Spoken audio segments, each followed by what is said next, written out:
Christmas is supposed to mean warmth, love, and family.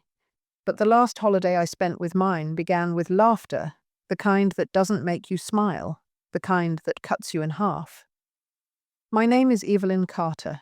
I'm 72 years old, widowed, and I've lived long enough to know that people's true colors shine brightest when they think you can't fight back.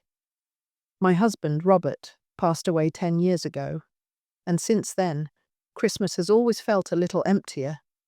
Still, I clung to the idea of family, of gathering around a table, of stories and carols and children's laughter. I thought blood meant loyalty, but I was wrong. That evening, I sat quietly in the corner of my son Daniel's living room, the tree glittering with ornaments his wife picked out to match her modern aesthetic. Nothing about it felt warm or welcoming. It was cold, like the tone of the conversations swirling around me. Daniel and his wife, Melissa, were in the middle of boasting about their Christmas trip to Aspen first class, of course, because coach is for people who settle. Melissa, her wine glass tilted casually in her manicured hand, turned toward me with a smirk. "Mum, you're not traveling anywhere for Christmas, are you? I mean, you can't even afford a decent coat. A plane ticket? Forget it." Her words were followed by the kind of laughter that makes you wish you were invisible. Daniel joined in, adding fuel. She probably couldn't even afford the baggage fees. The others chuckled. Melissa's brother, her sister, even Daniel's friends who'd dropped by. No one looked at me as a person. I was the punchline of their holiday cheer. I sat there with my teacup trembling in my hand, the steam rising into my face like a curtain I could hide behind. Inside, my stomach twisted, but I forced a small smile. I had learned long ago that showing pain only gave them more to feed on. Melissa leaned closer, her voice dripping with mock concern. "Don't take it personally, it's just, you should be realistic. First class isn't something people like you ever experience. That's for people who work hard, who deserve it. People like you." The words echoed like a hammer blow.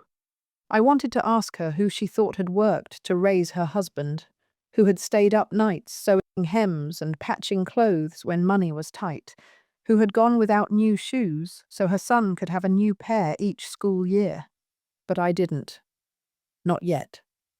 Instead, I set my cup down, folded my hands in my lap, and listened. They went on about the luxury lounges, the champagne on boarding, the kind of food they'd be served at 30,000 feet. Melissa described it all as if she were starring in a commercial for a life she thought was hers alone. Every so often, Daniel glanced at me with something between pity and smugness. I recognized that look. It was the look of someone who thought they'd outgrown their roots, who saw the woman who gave them life as nothing more than baggage. When the laughter finally shifted to another topic, I excused myself, saying I needed some air. Outside, the December night bit into my cheeks, sharp and cold. The world felt quiet, muffled under the weight of snow. I stood in the driveway, staring at the frosty cars lined up in front of their big, decorated house, and for a moment, I almost broke. Almost. But then I remembered Robert, his voice, steady and kind, the way he used to tell me, "Evelyn, never let anyone write your story for you. They'll turn you into a character you don't recognize. Write it yourself, even if it takes every last ounce of strength." I pulled my coat tighter and breathed deep. They thought I was powerless, a relic, someone left behind. They laughed because they believed the joke was permanent, that I would never rise above the corner they'd placed me in.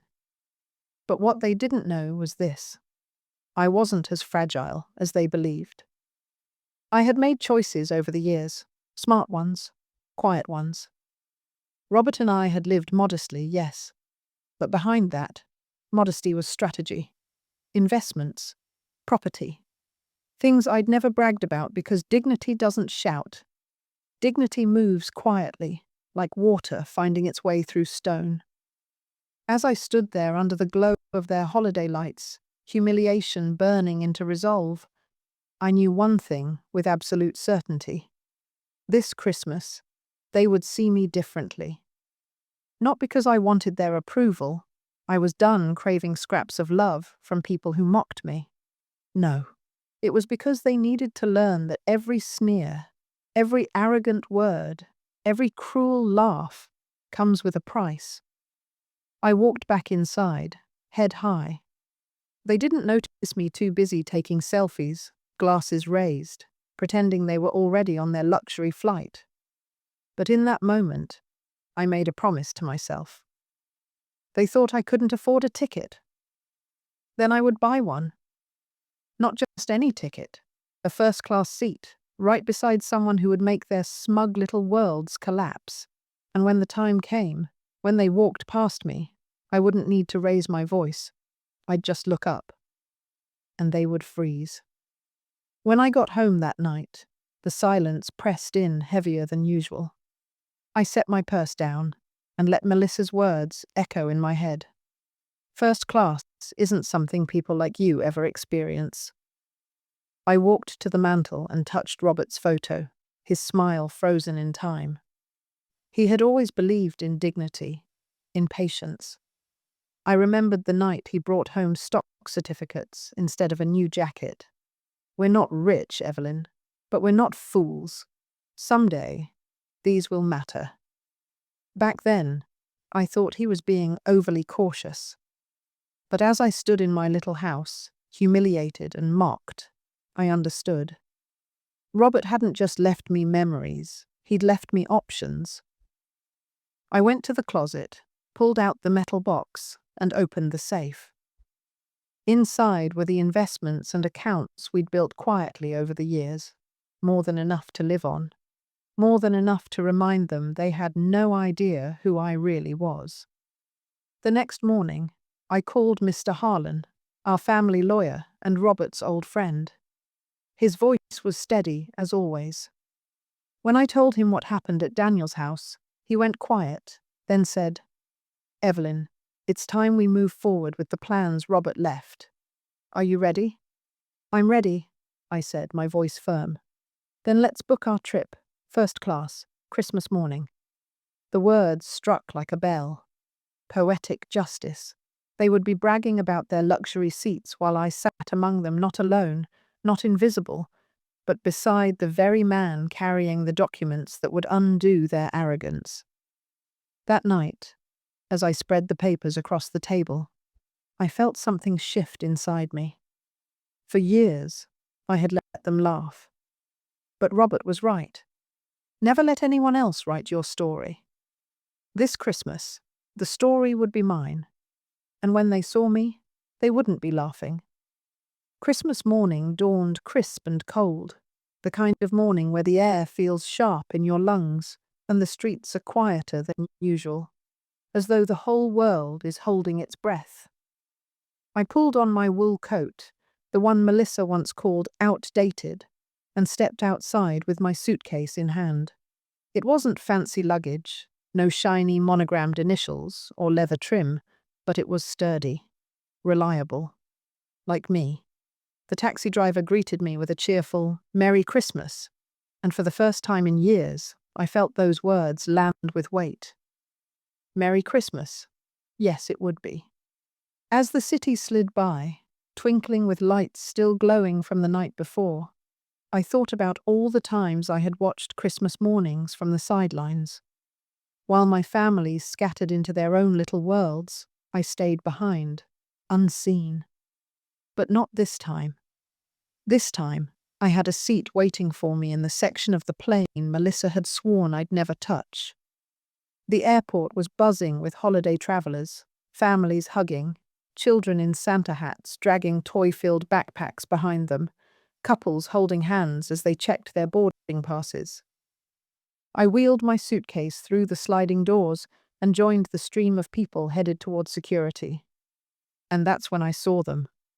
Daniel, tall and broad-shouldered, walking like he owned the terminal. Melissa, her coat trimmed with fur, sunglasses perched on her nose as if she were stepping onto a runway instead of an airplane.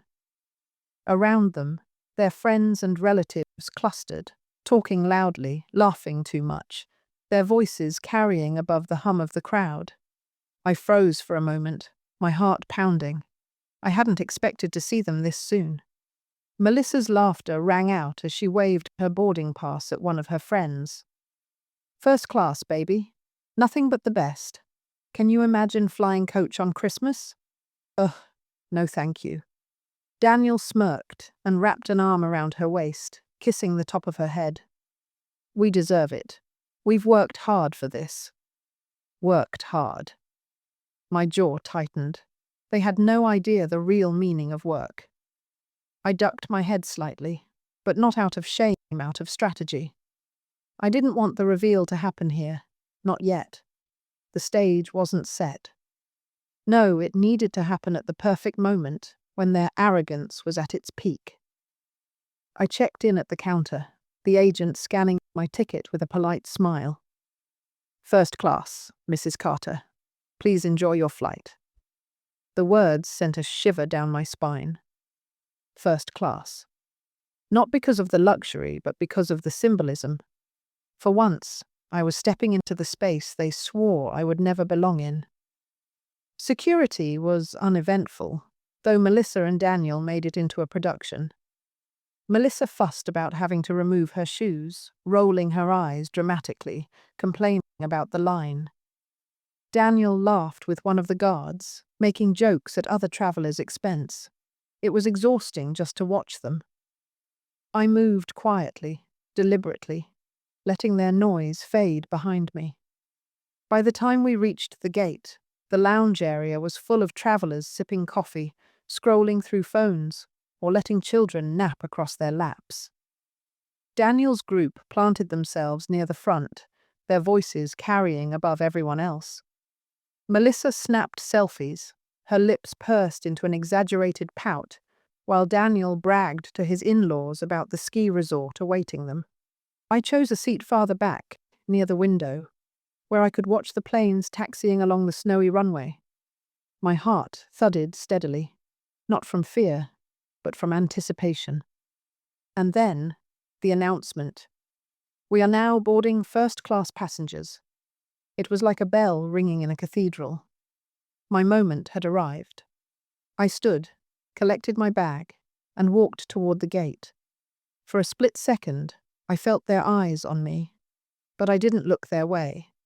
Instead, I handed my boarding pass to the attendant, who smiled and said, "Enjoy your seat in 2A. 2A. The sound of it was sweet as honey. Behind me, I heard Melissa's sharp intake of breath. "Wait, Mum? First class? Are you serious?" Her voice was loud enough to draw attention from the people in line. Heads turned. My cheeks warmed, but I didn't falter. I simply gave the attendant a polite nod and continued down the jet bridge. Melissa's laugh followed me, brittle and mocking. Oh, please. She probably begged for a charity upgrade, or they made a mistake. Daniel chuckled too, his voice dripping with disdain. "Yeah, Mum in first class? That's rich." I kept walking, my steps steady against the carpet. Inside, though, my heart raced. Not with shame this time, with triumph, because I knew something they didn't. When I stepped into the cabin, the air felt different, quieter, calmer, the seats wide and inviting, the attendants greeting me with warmth. I found my place in 2A, set my bag down, and let myself breathe. The real moment was coming. As I settled into the plush seat, I glanced at the empty spot beside me.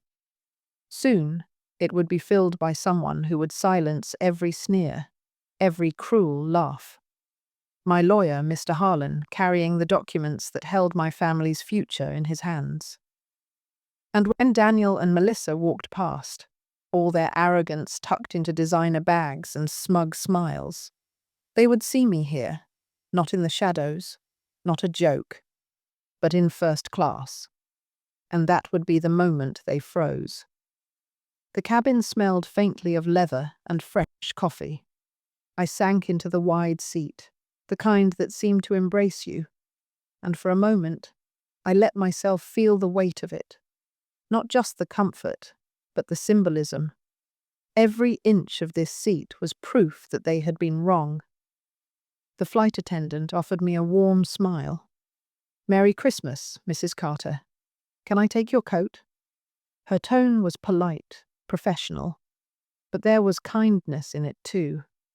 I handed her the coat Melissa had once sneered at. That old rag, and watched as it was folded carefully, treated with more respect than my own family had shown me in years. I leaned back, fingers resting on the armrest, heart steady now. But the calm was short-lived. From the corner of my eye, I saw them enter the cabin. Daniel first, his gait confident, Melissa right behind him with that ever-present air of superiority, as though the world existed to admire her. Their group followed like a parade of noise, voices rising, bags bumping against the seats. Melissa's head turned, scanning the rows, and when her eyes landed on me, her lips curled into a smirk. She stopped mid-step, tugging at Daniel's sleeve. "Oh, this is Rich," she said loudly, making sure others could hear. "Look who thinks she belongs up here." Daniel chuckled, leaning around her to see. His eyebrows shot up, and then he let out a low laugh. "Mum, what are you doing in first class?" I looked at him, calm as still water, and replied simply, "Taking my seat." Melissa tilted her head, her voice coated with syrup and poison. "Your seat? Oh, honey, there must be some mistake. Did they bump you up for pity? Or maybe you begged the manager for a discount?" Her words floated through the cabin, pulling glances from the other passengers. A businessman 2 rows ahead shifted uncomfortably. A young couple paused, their eyes flicking between us. Even the flight attendant stiffened slightly, though she kept her composure. My hands itched to respond, to cut her down with the truth I carried, but I held it. Timing mattered. Instead, I folded my hands neatly in my lap and said, "You'll find your seats further back." Daniel laughed, shaking his head. "Come on, Mum. First class? You can't even afford—" He stopped himself, maybe realizing how cruel it sounded, but the damage was already done. Melissa pounced. "You can't even afford a cab most days. This is embarrassing, for all of us." The humiliation attempt stung, but I had walked into this moment prepared. I refused to let their venom penetrate. I raised my eyes, locked on Melissa's, and for the first time in a long time, I didn't flinch. "Enjoy your flight," I said, each word deliberate, like stepping stones across a river. The flight attendant cleared her throat and gestured toward the aisle. "Sir, ma'am, please continue boarding.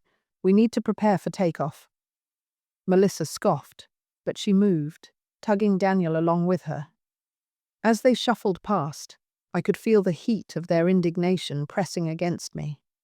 They wanted me small, ashamed, diminished. Instead, I sat taller, straighter, letting their anger wash over me like waves against a stone. As they moved into the coach section, Melissa's voice carried once again. "Unbelievable. They'll let anyone up here these days." But I noticed something. Her laugh was thinner now, forced. Daniel's face had gone tight, his eyes darting back once, as though he couldn't quite reconcile what he'd seen. The seeds of doubt had been planted. The other passengers, meanwhile, shifted their gazes toward me with something different in their eyes. Not pity, not disdain. Something closer to respect, or at least curiosity. I wasn't just an old woman in a mistaken seat anymore. I was someone who clearly belonged, no matter how loudly my family protested otherwise. I let out a slow breath. The moment had been ugly, but it was necessary. And the best part? The real reveal hadn't even happened yet. As the last of the first-class passengers settled in, I glanced at the empty seat beside me. My heart gave a small, steady thump. Soon, Mr. Harlan would arrive. He wasn't just my lawyer. He was the keeper of truths my family had no idea existed, documents that could change everything. And when he did, when Daniel and Melissa caught sight of him greeting me like an equal, when they overheard his words about finalizing the transfer and closing the accounts, they would understand. The laughter they'd thrown at me would return to them like a mirror, showing them exactly what they had become: arrogant, hollow, small. For now I stayed silent, hands folded, eyes on the aisle, waiting. Because sometimes revenge isn't loud. Sometimes it's the quiet dignity of taking the seat they swore you'd never reach and letting them choke on the sight of it. The plane hummed with the soft whir of engines preparing for takeoff. Passengers shuffled bags into overhead bins, voices low and muffled compared to the noise of the gate. I sat still in 2A, my palms resting lightly on my knees, every nerve in my body tuned to the aisle. The moment I had been waiting for was approaching. Melissa and Daniel were still buzzing somewhere behind me, their voices sharp in the otherwise calm cabin. I caught pieces complaints about legroom, about overhead space, about why the flight attendant hadn't brought them champagne yet. Even in coach, they demanded the world bend to them. I tilted my chin slightly, keeping my gaze on the aisle, waiting. And then I saw him. Mr. Harlan stepped into the cabin, tall and composed, his tailored suit crisp even on Christmas morning. His silver hair caught the overhead light, and he carried a leather briefcase in one hand, his overcoat folded neatly over the other. He didn't rush, didn't glance around nervously like so many others. He moved with the ease of someone who had long been respected, the kind of man who never needed to raise his voice to command attention. When his eyes found me, his face softened into a smile. "Evelyn," he greeted warmly. "Merry Christmas." The sound of his voice carried just enough for the rows behind me to hear. A few heads turned, curious. But it was Melissa and Daniel's reaction I felt most keenly, even without looking back. The sudden silence behind me was sharp, like a knife cutting through fabric. Mr. Harlan placed his coat in the attendant's hands, then slipped into the seat beside me. "I brought everything we'll need," he said, tapping the briefcase. "Once we land, we'll finalize the documents. By New Year's, the transfer will be complete." The words were casual, matter of fact, spoken like any business exchange.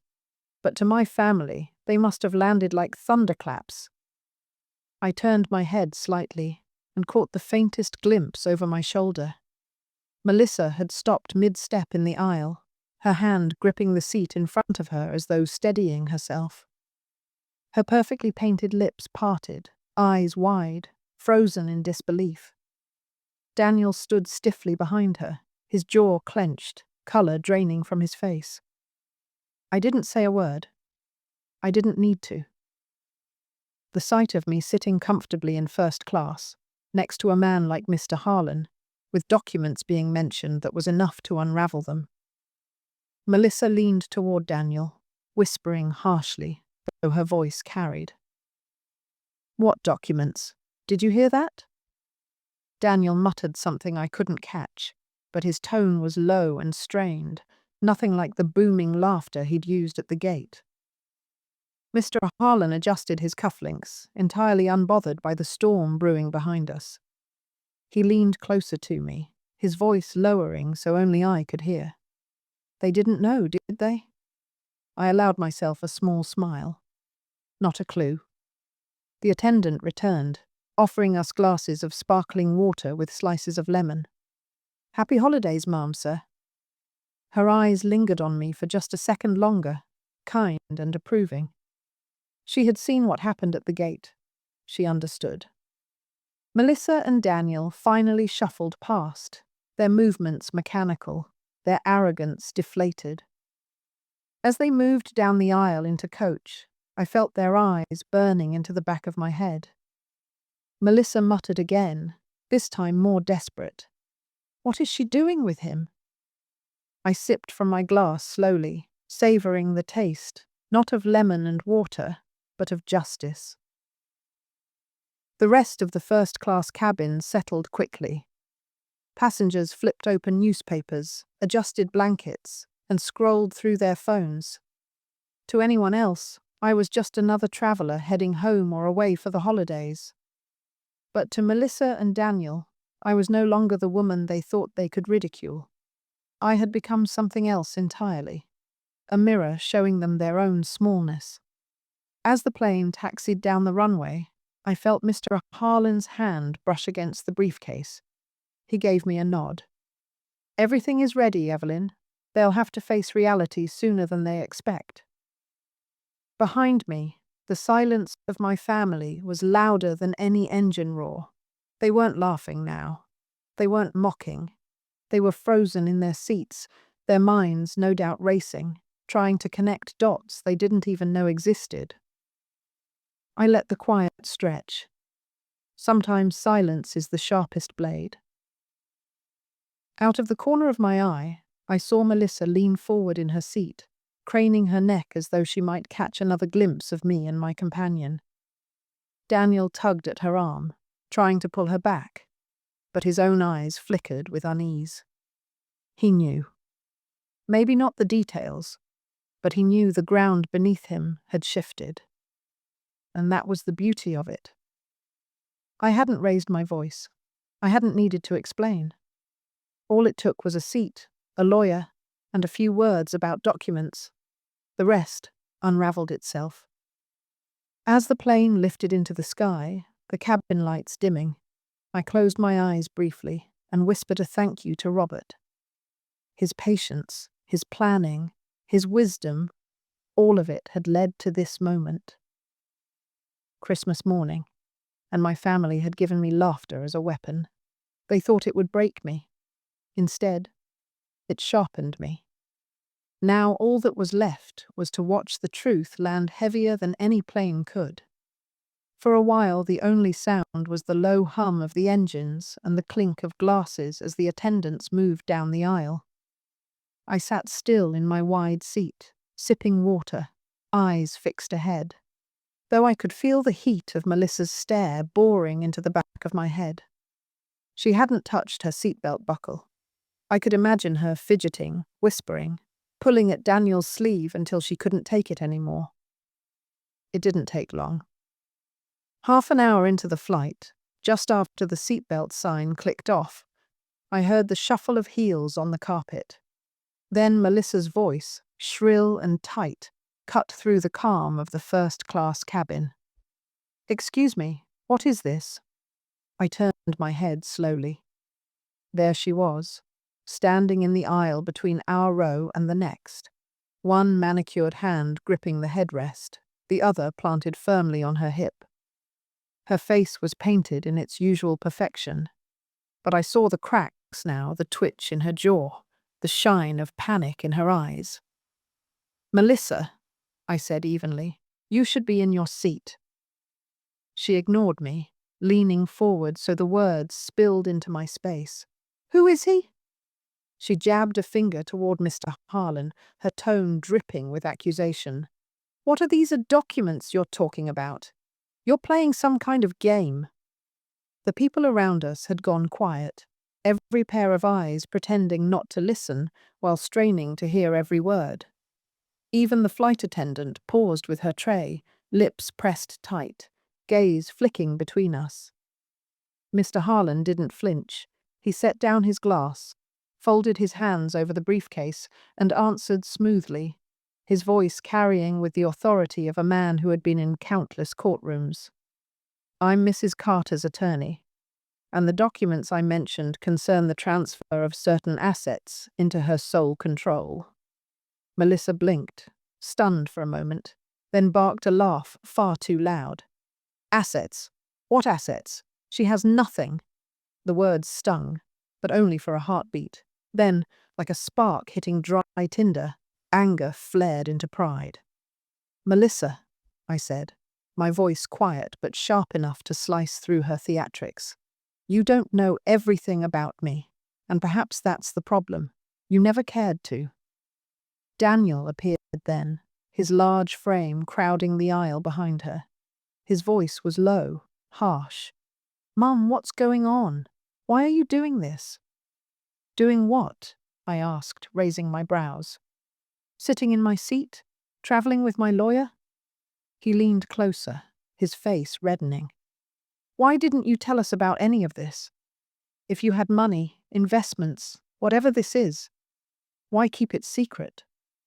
I held his gaze, unblinking.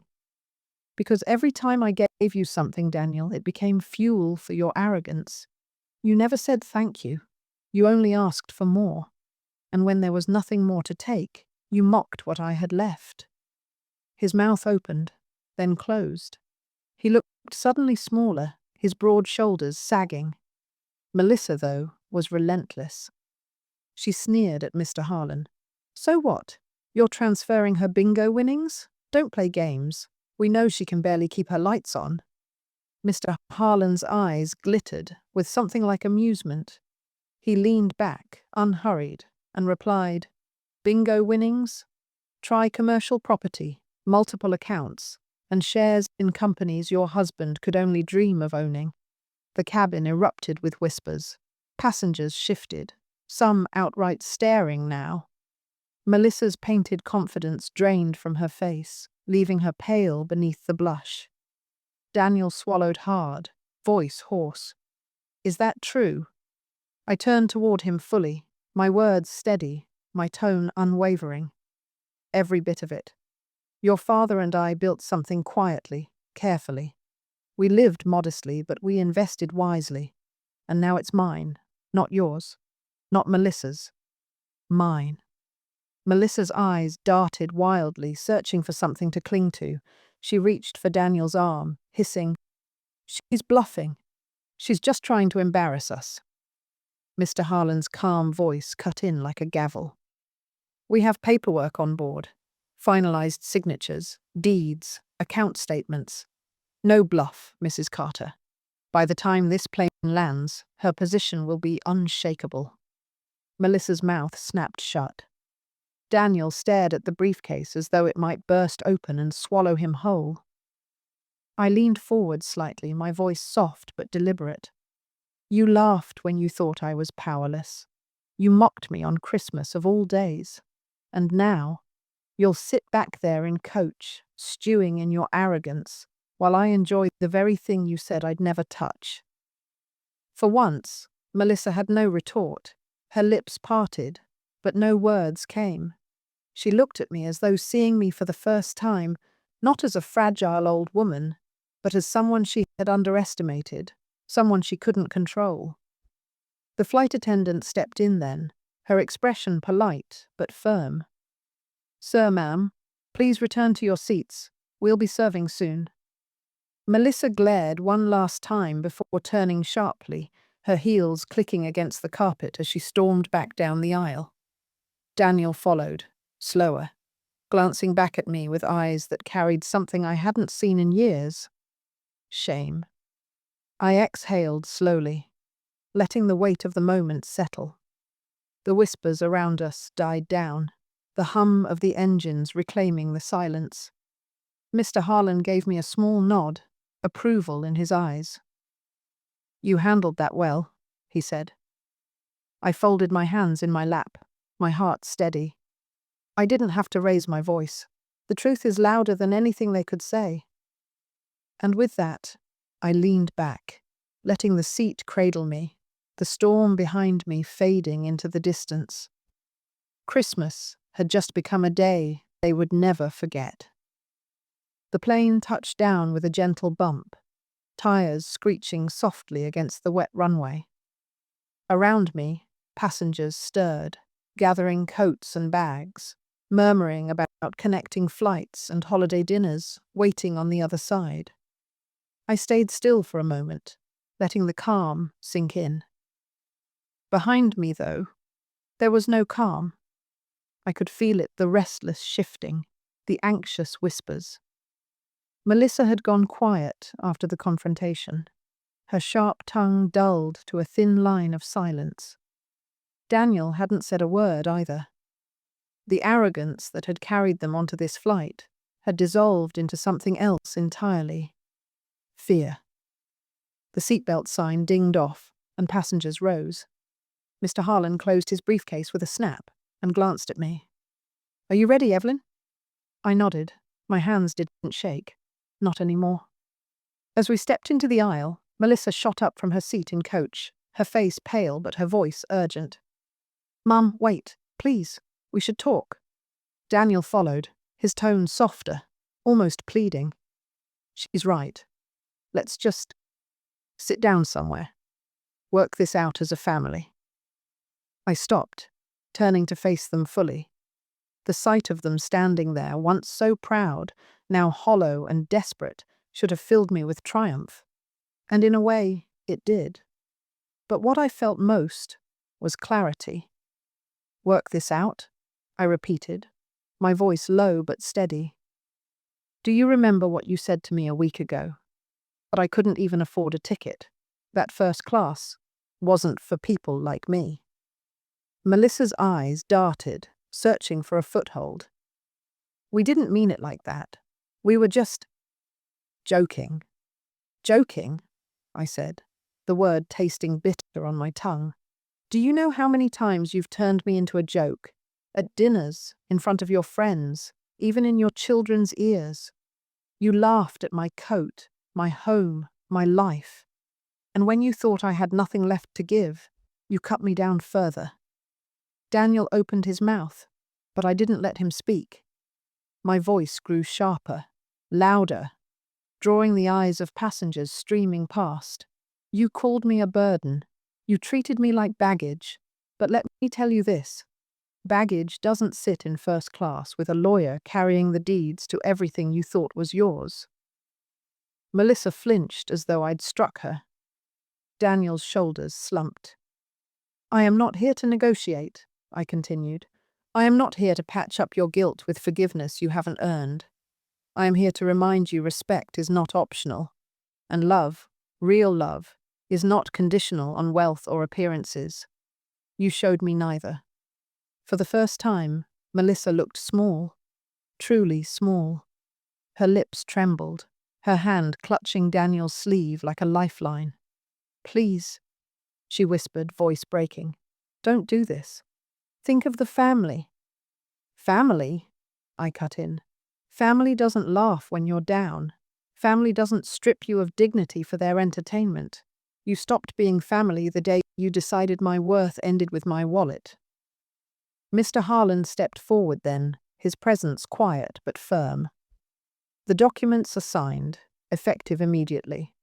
Mrs. Carter is in full control of her holdings. That includes the vacation property, the trust accounts, and the commercial shares. Nothing you say now can change that." The words hung heavy in the air. Melissa gasped, Daniel's face drained of color.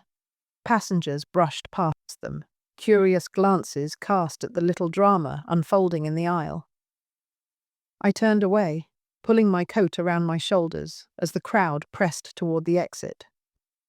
"Merry Christmas," I said softly, not as a greeting, but as a final blow. We walked into the terminal, the crisp scent of pine and cinnamon from holiday kiosks filling the air.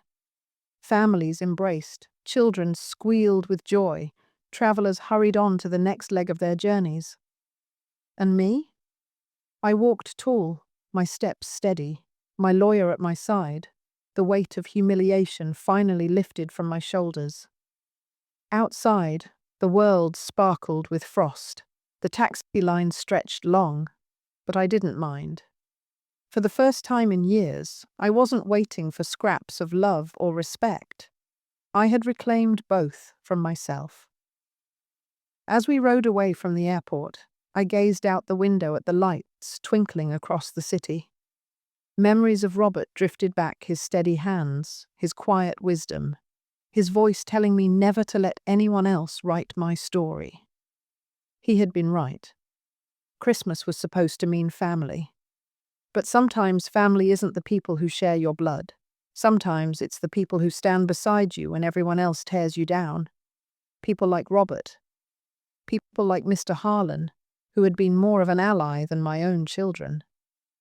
I smiled faintly, the kind of smile that comes not from gloating, but from knowing justice had been served. They thought I couldn't afford a ticket. They laughed at the idea of me in first class. And now, they would remember the sight of me there, calm, dignified, untouchable for the rest of their lives. And as for me, I learned something more important than revenge that day. Sometimes the best gift you can give yourself is not a seat in first class, not a stack of documents, not even the satisfaction of seeing your enemies fall. It's the simple truth that you were never as small as they wanted you to believe. And by the time they realized it was far too late.